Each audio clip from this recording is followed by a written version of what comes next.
I don't know the timeline of how much quality of life I have left. It's probably anywhere from 12 to 18 months. Less than 5 months after this interview, Ray Easterling took his own life at his home in Richmond.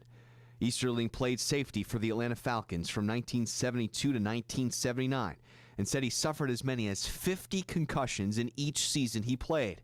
Those hundreds of concussions took their toll, starting over 20 years ago. The insomnia and the depression, and then progressing into more forgetfulness and inability to organize. It got significantly worse for Easterling about 5 years ago. He stopped being able to use his hands. His writing became erratic. He couldn't tie his shoes. Marianne says her husband reached his breaking point in mid-April. The week before he died, he had gone out somewhere, a normal excursion, and got lost. Called me frantic at work, wondering where he was. It's a helplessness. He just felt like it was inevitable that he would become childlike or become institutionalized, and he didn't want that.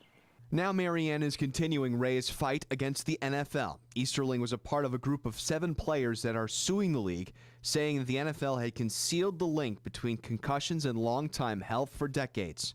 Dr. Gregory Oshanek is a former national director for the Brain Injury Association of America. He started seeing Ray about 2 years ago in his Richmond office.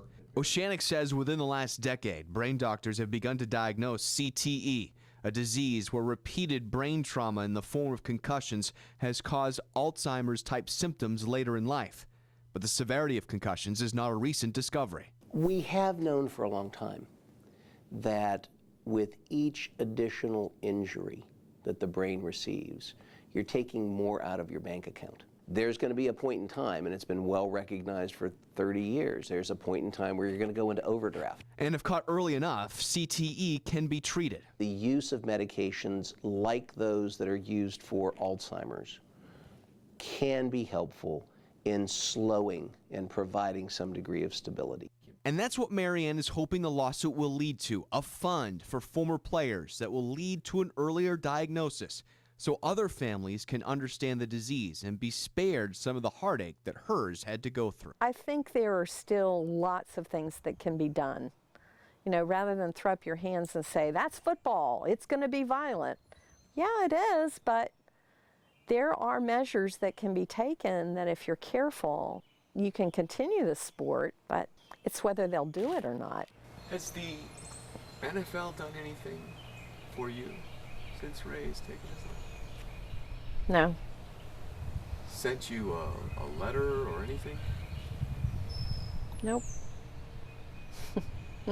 Dave Duerson, Junior Seau, Ray Easterling. These are all the faces of former NFL players who have taken their lives in the last 15 months. Like Ray believed and Marianne still does, families pay the price that the NFL won't. You know, we've been kind of abandoned, even though we laid the foundation for a multi-billion-dollar industry. They're not just animals, that they're people who have their life ahead of them.